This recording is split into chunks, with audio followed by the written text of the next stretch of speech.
అందరికీ నమస్తే అండి. ఈరోజు రెసిపీ గుమ్మడికాయ పులుసు. ఈ పులుసు కోసం ఇక్కడ నేను ఒక గుమ్మడికాయని తీసుకున్నాను. ఒక చిన్న సైజు గుమ్మడికాయ ఇది తీసుకొని ఈ విధంగా మధ్యలో కట్ చేసుకున్నాక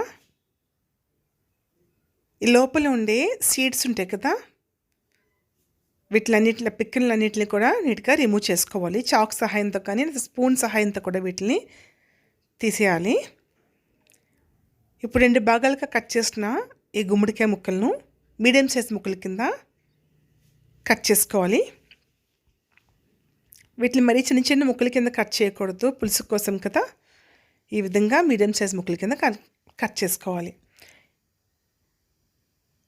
నేను పైన ఉన్న చెక్కు అయితే తీయలేదు, ఎందుకంటే చాలా పలుచగా ఉంది చెక్కు, అందువల్ల తీసే అవసరం లేదు. కానీ కొన్ని గుమ్మడికాయలు పెద్దగా అంటే కొంచెం ముదిరి ఉంటాయి కదా, వాటి పైన చెక్కు మాత్రం కంపల్సరీ తీసేసి మీరు కట్ చేసుకోవాలి. గుమ్మడికాయలను కట్ చేసి సైడ్ని పెట్టుకున్నాక ఒక 2 మీడియం సైజ్ ఉల్లిపాయలను కూడా సన్నంగా తరిగి, పచ్చిమిర్చిని కూడా సన్నంగా తరిగి ఉంచుకున్నాను. కాస్తంత చింతపండును కూడా నీటిలో నానబెట్టుకున్నాను. అలాగే బెల్లాన్ని కూడా తురిమి సైడ్ని పెట్టుకున్నాను. ఇప్పుడు స్టవ్ ఆన్ చేసుకొని కళాయి పెట్టుకొని ఆయిల్ వేడెక్కిన తర్వాత ముందుగా ఒక 1/2 టీ స్పూన్ ఆవాల్ని వేసుకొని చిటపట్లాడిన తర్వాత 1/2 టీ స్పూన్ మెంతులు, 1/2 టీ స్పూన్ మినప్పప్పు, 2 ఎండుమిరపకాయలని చీల్చి వేసుకున్నాను. కాసంత ఇంగువ కూడా వేసుకోవాలి. ఇంగువ వేసుకోవడం వల్ల పులుసు అనేది చాలా కమ్మగా ఉంటుంది.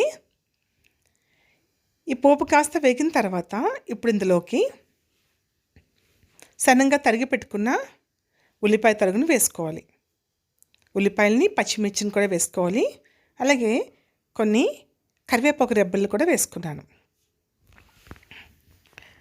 అలాగే దంచి పెట్టుకున్న ఒక 2 వెల్లుల్లి రెబ్బలను కూడా వేసుకున్నాను. వేసుకొని అన్నిటిని కూడా చక్కగా ఫ్రై చేసుకుంటున్నాను.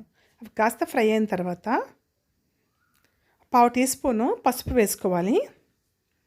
వేసుకొని ఈ ఉల్లిపాయలన్నింటినీ కూడా చక్కగా లో టు మీడియం ఫ్లేమ్లో ఫ్రై చేసుకోవాలి. అవి కాస్త ఫ్రై అయిన తర్వాత ఇప్పుడు ఇందులోకి 1.5 టీ స్పూన్ కారం వేసుకున్నాను. కారం అనేది పులుసులో కొంచెం ఎక్కువ వేసుకుంటేనే పులుసు టేస్టీగా ఉంటుంది. అలాగే ధనియాల పొడి 1 టీ స్పూన్ వేసుకున్నాను. 1/2 టీ స్పూన్ జీరా పొడి వేసుకున్నాను. ఈ మసాలాలన్నింటినీ కూడా లో ఫ్లేమ్లో ఫ్రై చేసుకోవాలి. మాడిపోకూడదండి. లో ఫ్లేమ్లో వీటిని మాడిపోకుండా ఫ్రై చేసుకోవాలి. ఇవన్నీ కూడా ఫ్రై అయిన తర్వాత ముందే కట్ చేసి పెట్టుకున్న ఈ గుమ్మడికాయ ముక్కల్ని నీట్గా వాటర్లో కడిగిన తర్వాత వీటిలో వేసుకోవాలి. ఈ ముక్కలన్నీ కూడా ఈ మసాలా అంతా బాగా పట్టేలాగా కలుపుకోవాలి. ఫ్లేమ్ మాత్రం లో ఫ్లేమ్లో ఉంచుకోవాలి. ముక్కల్ని కాసేపు ఈ విధంగా కలుపుతూ 1 నిమిషం పాటు ఫ్రై చేసుకున్నాక ఇప్పుడు ఇందులోకి 1 గ్లాస్ వాటర్ వేసుకున్నాను. వేసుకొని టేస్ట్కి సరిపడే సాల్ట్ అయితే యాడ్ చేసుకుంటున్నాను. ఇప్పుడు ఈ నీటిలోనే గుమ్మడికాయ ముక్కలు అనేవి మెత్తగా ఉడికే వరకు మీడియం ఫ్లేమ్లో ఉంచుకొని మూత పెట్టుకొని ఉడికించుకోవాలి. ఈ వాటర్ అంతా కాస్త ఇంకిపోయి అలాగే ముక్కలు అనేవి మెత్తపడే వరకు వీటిని కుక్ చేసుకోవాలి. అందుకోసమని మళ్ళీ మూత పెట్టుకొని 10 నిమిషాల పాటు లో టు మీడియం ఫ్లేమ్లో కుక్ చేసుకున్నాను. ఇప్పుడు చూసారు కదా, కాస్త దగ్గర పడింది. అలాగే ఇప్పుడు చెక్ చేసుకుంటున్నాను, ముక్క అనేది కూడా చక్కగా ఉడికిపోయింది.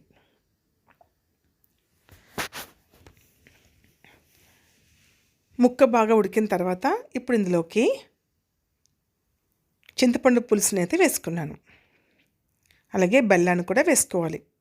బెల్లం కాస్త ఎక్కువ వేసుకుంటేనే పులుపు అనేది బాగా బ్యాలెన్స్ అవ్వి కమ్మగా ఉంటుంది. ఇప్పుడు చింతపండు పులుసు, బెల్లం వేసుకున్నాం కదా, వేసుకొని ఇప్పుడు ఇందులోకి కాస్త కొత్తిమీరని కూడా వేసుకోవాలి. పులుసులో కొత్తిమీర వేసుకుంటే ఇంకా కమ్మగా ఉంటుంది. వేసుకున్నాక మూత పెట్టుకొని 10 నుంచి 15 నిమిషాల పాటు లో ఫ్లేమ్లో ఉంచుకొని కుక్ చేసుకోవాలి. ఈ పులుసులో ఈ గుమ్మడికాయ ముక్కలు అనేవి బాగా మగ్గాలి, అప్పుడే పులుసు అనేది కమ్మగా ఉంటుంది.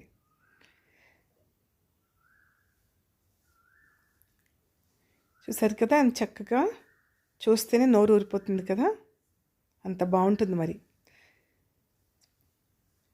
కమ్మటి గుమ్మడికాయ పులుసు అయితే రెడీ అయిపోయింది. ఇప్పుడు ఫైనల్గా కాస్త కొత్తిమీర వేసుకొని గార్నిష్ చేసుకున్నాను. అంతేనండి, ఎంతో టేస్టీ అయిన గుమ్మడికాయ పులుసు రెడీ అయిపోయింది కదా. దీన్ని ఇప్పుడు ఒక బౌల్లోకి వేసుకొని సర్వ్ చేసుకుందాం. ఇది అన్నంలో ఇది వేసుకొని కాస్త నెయ్యి పైన వేసుకొని తింటే అదిరిపోతుంది. అలాగే ముద్దపప్పుతో కూడా ఇది ఎక్సలెంట్ కాంబినేషన్ అని చెప్పొచ్చు. అంత బాగుంటుందండి. మరి ఇంకెందుకు ఆలస్యమో, మీరు కూడా ఇది ట్రై చేయండి. మీకు ఎలా కుదిరిందో కామెంట్ చేయండి. వీడియో నచ్చితే లైక్ చేయండి. మరిన్ని వీడియోస్ కోసం ఛానల్ సబ్స్క్రైబ్ చేసుకోండి. By, take care.